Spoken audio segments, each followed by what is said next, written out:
In the vast stage of the human psyche, every relationship is a mirror that reflects not only who we are, but also what we fear to see. There are connections that transform us without explanation, encounters that touch us deeply and yet vanish into silence as if they had never happened. You're left with questions floating in your mind. What happened? Why does someone who once seemed so close now feel so distant? What invisible force operates in the soul to make someone think of you, remember you, dream of you, yet not take a single step toward you? Carl Jung, with his lucid and courageous gaze into the depths of the mind, reminded us that human beings are not moved solely by logic or conscious desire. There are older, deeper impulses that guide us without our understanding why. When someone remembers you but doesn't reach out, when they dream of you but don't knock on your door, it's likely not indifference that holds them back, but an inner battle greater than you imagine. The unconscious doesn't just hold forgotten memories, it also stores unspoken fears, unhealed wounds, and emotions that never found a voice.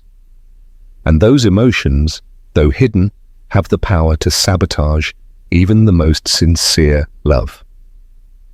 Before we continue with the video, I want you to take a second and write a single word in the comments: rebirth. Do it as a symbolic act, as a way of telling your soul, I am ready to let go of what does not choose me. I am ready to return to myself. Because rebirth is not starting from zero, it's starting from your truth. It's seeing yourself with new eyes, with more love, with more compassion. So if something inside you feels it's time to let go, to heal, to rebuild, write rebirth. Because when you write it, you declare it.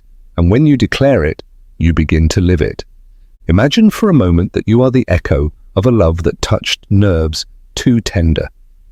It's not about what you did or didn't do. It's about what you represented.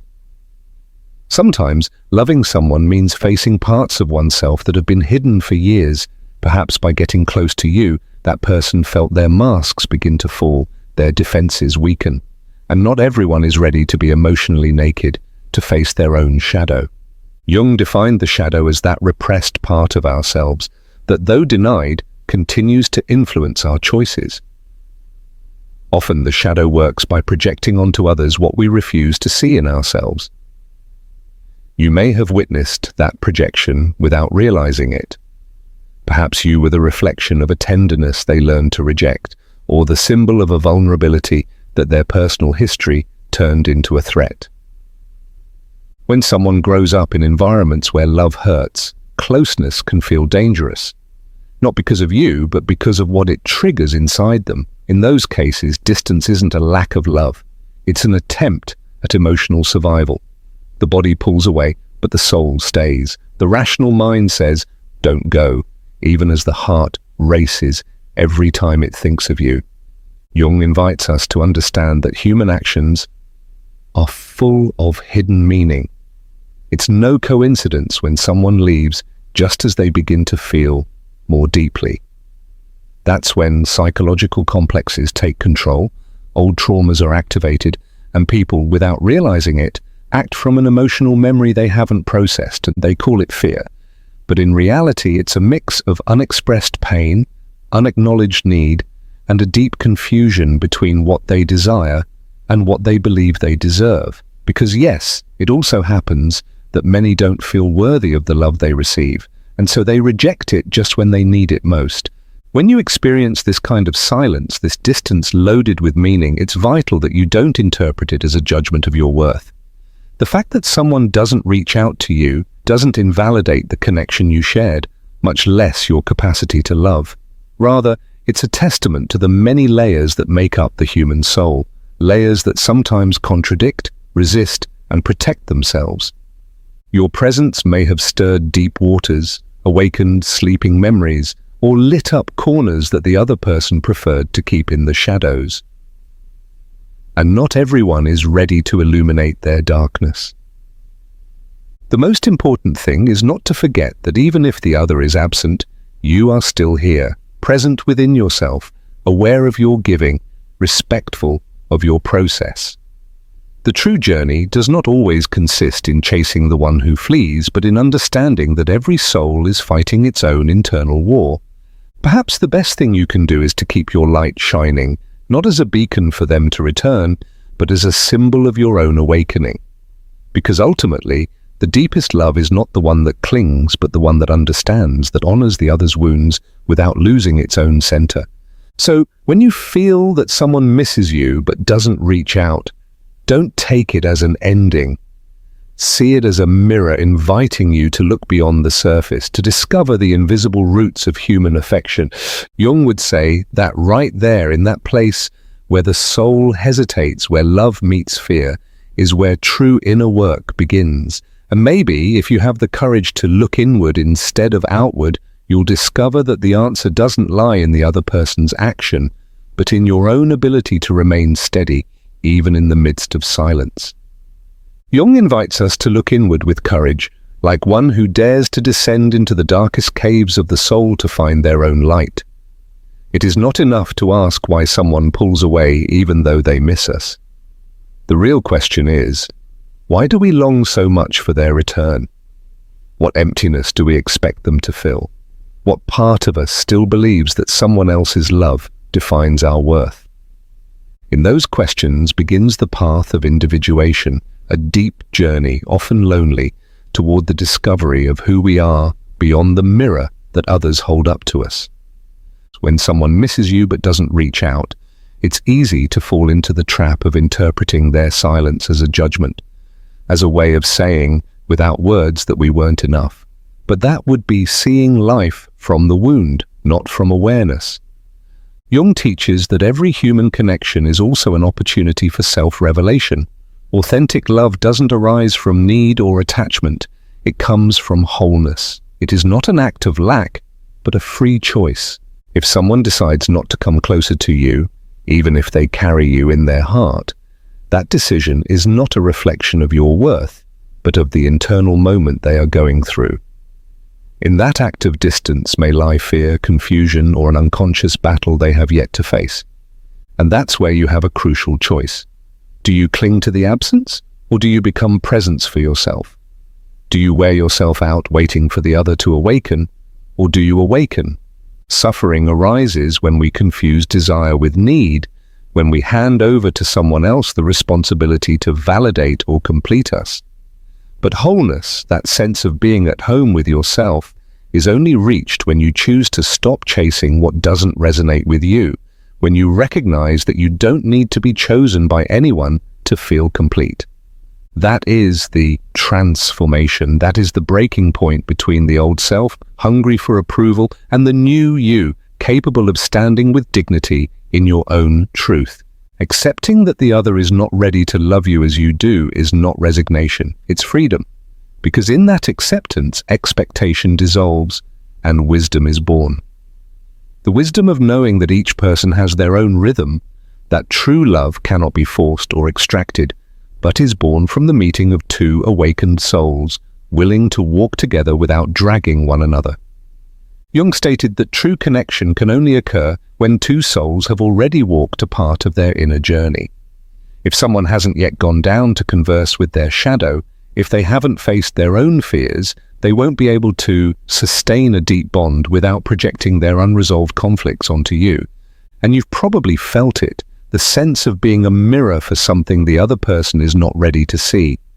Perhaps your presence awakens dormant memories, repressed emotions, or a vulnerability they prefer to avoid. Maybe when they see you, they perceive, without fully understanding, a part of themselves they've denied for years. And so even though they miss you, fear keeps them from coming closer. The conflict isn't with you, it's with what you represent in their unconscious. Instead of seeking answers in their contradictory behavior, pause and listen to yourself. What part of you needs the other to change in order to feel safe? What childhood wound is triggered when someone leaves without explanation? The distance you feel, that space left by someone's absence, can be a powerful teacher. We don't always need more love from others. Sometimes what we truly need is the opportunity to love ourselves more deeply, and that is where silence becomes fertile, where absence turns into a lesson. Jung expressed it precisely. One does not become enlightened by imagining figures of light, but by making the darkness conscious. Darkness sometimes appears as abandonment, as indifference, as rupture. But if, instead of resisting it, you observe it, it will reveal what you've not yet wanted to see in yourself. Perhaps the pain you're feeling isn't really about the other person. Maybe it's the manifestation of an old need to be seen, to be validated, to be chosen. But now you have a unique opportunity, not to beg for love, but to integrate yourself. Not to convince someone to stay, but to convince yourself that you are enough, even if no one else says it. Because only when you fully choose yourself, when you embrace yourself, even in solitude, do you begin to attract relationships that reflect that wholeness, not that lack. The universe, Jung said, responds to authenticity. It doesn't always give you what you want, but it gives you what you need in order to grow. So, if someone misses you but doesn't reach out, don't see it as failure. Don't turn it into a cross you must bear. Take it for what it is, a sign that this person is in their own process, perhaps very different from yours. And you, in the meantime, have a choice that can change everything. Instead of waiting, evolve. Instead of pleading for love, find yourself. Because the moment you stop searching outside for what only you can give yourself, everything begins to align. The absence stops hurting so much and becomes space, a space that you fill with presence, with awareness, with truth. And it is there, in that internal place, where the true meeting happens, not with the one who turned their back on you, but with the one who has always been by your side, you. In the deepest part of our psyche dwell scars that time alone does not heal. Unresolved emotional wounds, like invisible roots, shape our decisions, mold our relationships, and silently sabotage the very thing we long for the most, genuine intimacy. All of us at some point have felt the urge to walk away from someone we love. Not because love didn't exist, but because to love, to truly love, requires something we are not always ready to offer, the surrender of ego, the exposure of the soul, emotional nakedness. And the fear of rejection doesn't always show up as a clear voice. Sometimes it hides in cold attitudes, in long silences, in subtle excuses. Other times it disguises itself as independence, as a desire to preserve personal freedom, as if love were a cage. In truth, what we fear is not losing the other, but losing ourselves within the bond, as if to surrender meant giving up our identity. But this belief is an illusion forged in past experiences, often in childhood, where we learned through pain that to love could also mean to be hurt, abandoned, or ignored. When someone misses you but doesn't come closer, when they seem to feel but take no action, they may be facing an inner storm they aren't even fully aware of. That conflict says nothing about you, or what you gave, or your worth as a person. It speaks of their inner world, their unresolved battles, of the parts of themselves they have yet to integrate. Jung affirmed that love, more than an emotion, is a deep psychic process, a path to individuation, a unique opportunity to integrate what is fragmented, to reconcile with the parts of ourselves we've denied, and to emerge more whole. But this path is not easy. Love, when it is real, acts as a mirror. It reflects not only beauty, but also what is broken. It reveals our deficiencies, our masks, our contradictions. And not everyone is ready for that reflection. There are those who, upon seeing themselves in that mirror, step back. Not because they don't feel, but because feeling overwhelms them. Because to recognize oneself in love means to confront everything that has remained hidden beneath layers of supposed safety. And so when the desire to protect oneself is stronger than the desire to connect, what emerges is not surrender, but escape. An escape disguised as rationality, emotional distance, as "I'm not ready." This is where an essential question arises, one that cannot be answered with logic, but only with awareness. Do we truly want to share our path with someone who is not yet willing to walk their own? Because if the other person hasn't begun the journey inward, if they haven't done the work of facing their shadow, that shadow will inevitably seep into the relationship. The result of that psychic neglect is a painful dance of projections, where every word, every silence, every reaction is interpreted through the filter of old wounds. What began as a connection full of chemistry and understanding slowly turns into a minefield of fear. Fear of abandonment, of rejection, of not being enough. Fear that creates distance, blame, coldness. And so what once promised closeness ends up feeding disconnection. To love through the Jungian lens is not to lose yourself in the other, but to find yourself through the other. It's an act of deep recognition. I see you and I see myself. But if the person before you has not yet learned to see themselves with honesty, they won't be able to see you clearly either.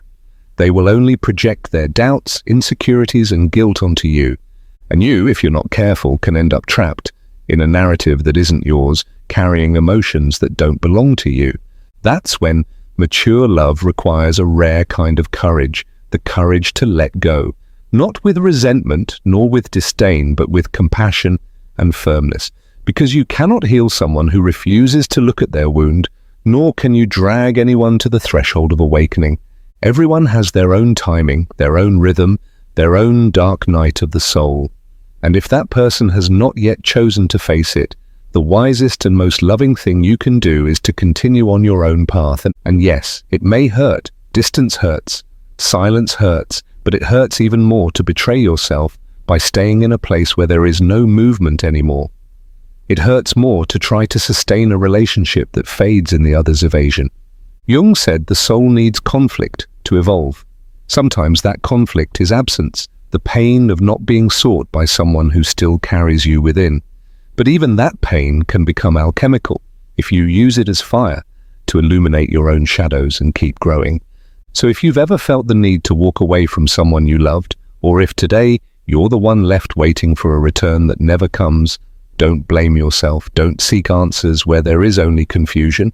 Return to yourself, recognize yourself, embrace yourself, because only those who have truly seen themselves can look at others without fear. Only those who have integrated themselves can love without conditions, and only those who have walked their own labyrinth can offer a relationship that is truly a home for the soul. When someone misses you but doesn't reach out, what's manifesting is not a lack of feeling, but an internal limitation that has not yet been recognized or overcome. It's not always that they don't want to be with you. It may be that they simply can't hold, at this moment, the kind of deep and conscious bond that you deserve. The contradiction between what they feel and what they do is not disinterest, it's inner conflict. And this is where many people become confused. They believe they must do more, give more, try harder, as if love could be earned through sacrifice. But love should not be a battle, and you are not here to fill the empty spaces that someone else hasn't yet learned to name. When we fall into the belief that we are responsible for awakening the other person's capacity to love, we begin walking through a minefield of expectations.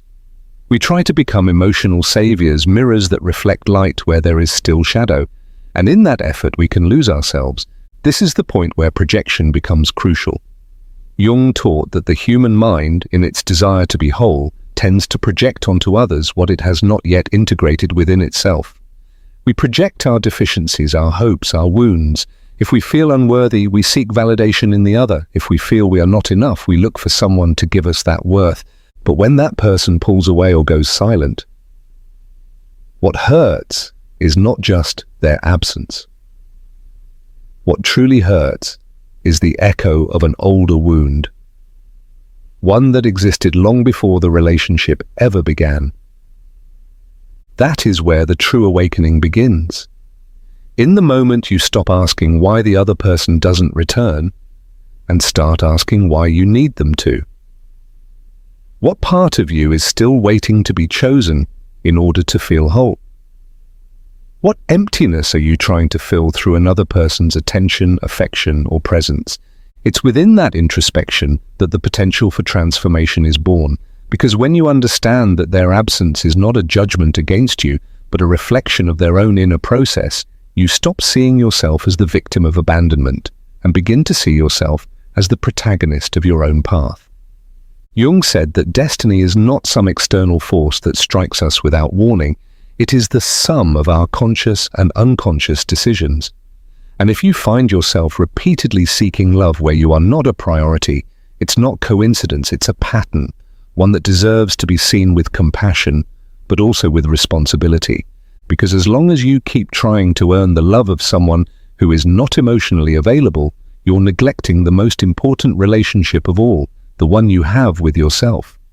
Accepting that someone misses you but doesn't look for you can be devastating if your self-worth is tied to the other person's response. We've been conditioned to believe that love is measured in actions, in messages, in visible gestures, but sometimes the greatest act of love from the other is not being there, because their unconscious presence could hurt you more than their conscious absence.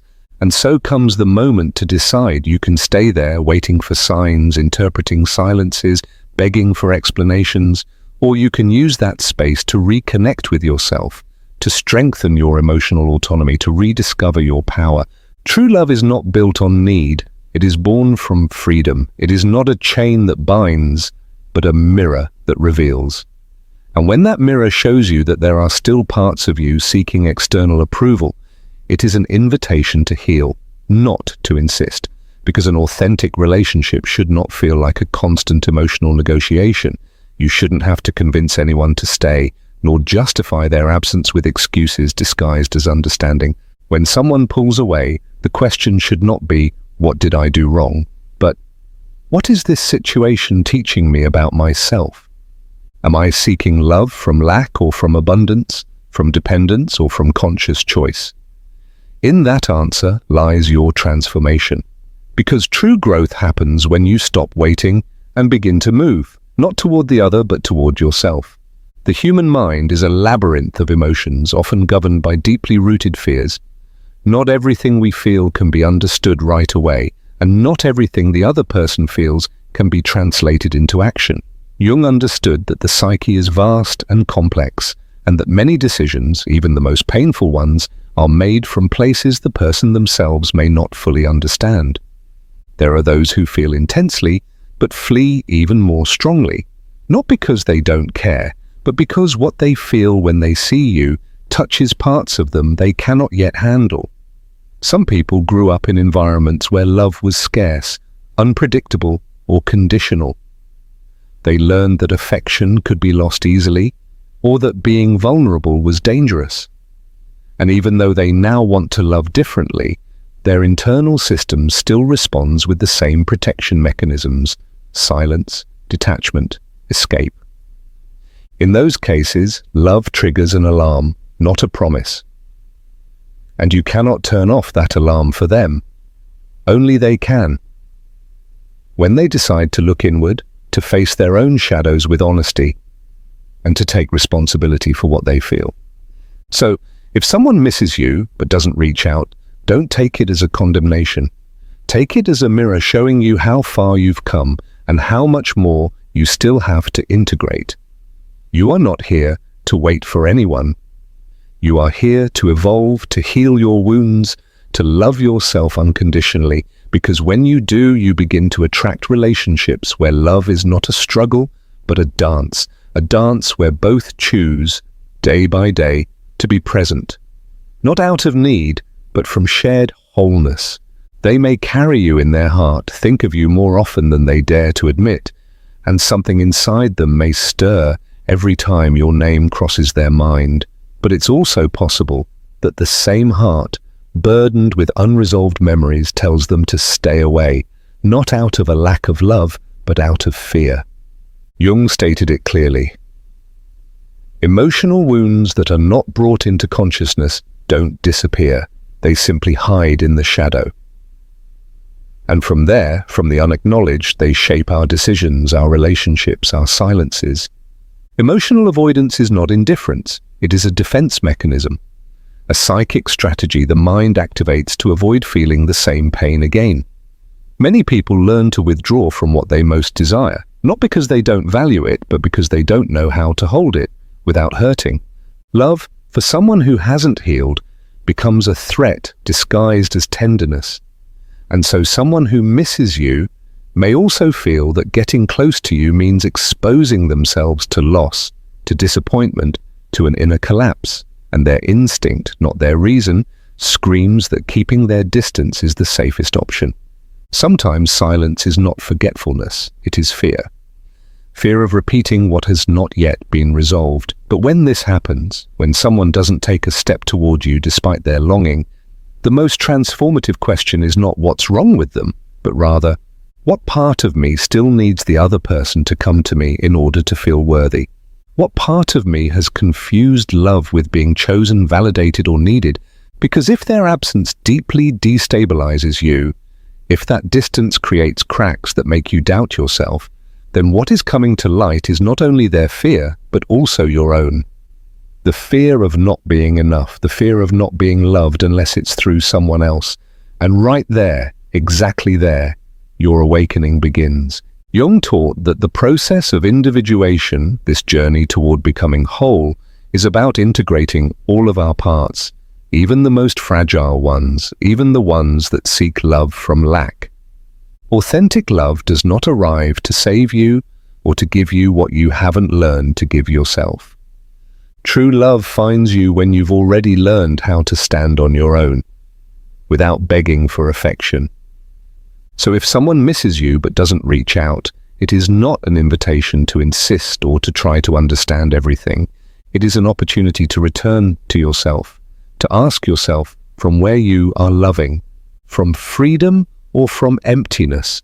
When you stop needing the other to confirm what you should already be certain of, your energy shifts. Something within you aligns. You no longer wait anxiously for a message that never comes. You no longer interpret their silence as a verdict on your worth, because you understand their process is not your responsibility. It is not your mission to push someone into growth or convince them to stay. Your only task is to choose yourself with firmness, with respect, with love. Because real love does not create doubt, anxiety, or strategies to avoid pain. Real love is presence, clarity, a yes without conditions or excuses, and the first yes that matters is the one you give yourself. There comes a moment on the soul's path when letting go becomes an act of wisdom. Not because it doesn't hurt, but because you understand that insisting on what doesn't flow is just another form of self-abandonment. Letting go doesn't mean forgetting or rejecting the experience. It means understanding that not everything you feel is meant to stay. It means trusting that what is meant for you will come, without being forced. And if someone cannot walk beside you, it's not because you are not enough, but because they haven't yet learned how to walk with themselves. Jung affirmed that when we heal our own wounds, we stop attracting people who reflect them, because the external world is, to a great extent, an echo of our internal reality. If you find yourself repeating relationships defined by waiting, ambiguity, or the other person's fear of commitment, it is likely that a part of you still seeks to prove your worth through someone else's love. Until that wound becomes conscious, the pattern will repeat. Different faces, same lesson. But when you bring that wound into the light, when you look at it directly and choose to love yourself rather than chase someone who isn't ready, the cycle breaks. And without even looking for it, you begin to vibrate on a new frequency. You attract relationships not based on fear or need, but on truth and reciprocity. Relationships where you don't have to ask to be seen, because you are naturally recognized, where you don't have to wait to be chosen because you've already chosen yourself. So if today you're facing the absence of someone who thinks of you but doesn't seek you out, don't take it as a loss. Take it as a sacred opportunity for growth. Perhaps that absence didn't come to hurt you, but to show you how far you've come, how much you can support yourself without giving up your power, and how much more you deserve when you choose to live your truth. Because love is not begging. Love is being so full of yourself that everything that arrives is simply a reflection of what you've already found within. And here's the good news, the one that can mark a before and after in your emotional life. You have the power to transform this dynamic the moment you choose to stop waiting. Not out of resignation, but with awareness. Not like someone who gives up, but like someone who wakes up. Because true transformation begins when you stop asking why the other person doesn't come to you, and instead turn your gaze inward toward the question that changes everything. What do I truly need to feel whole? And then you discover something powerful. The deepest, most stable, most liberating love does not come from someone else. It comes from you. From your ability to be with yourself, from your decision to recognize your worth without needing anyone to confirm it, from your commitment to your own process of healing, of acceptance, of growth. And so when you finally stop seeking validation of your worth outside of yourself, in the words of others, in their presence or absence, you discover the most important truth, that you are already enough, not because someone needs you, but because you are present for yourself. In that silence, which once hurt, you now find space. Space for clarity, for peace, for the freedom to love from abundance, not from emptiness. In doing so, you don't just end a chapter, you end a pattern. You no longer wait to be seen because you see yourself. You no longer seek to be chosen because you have already chosen your own path. And only then, when your world no longer depends on someone else's steps, can you experience a love that is neither escape nor dependence, but a meeting of two beings who know who they are and who choose to grow together, without fear, without conditions, and without losing themselves.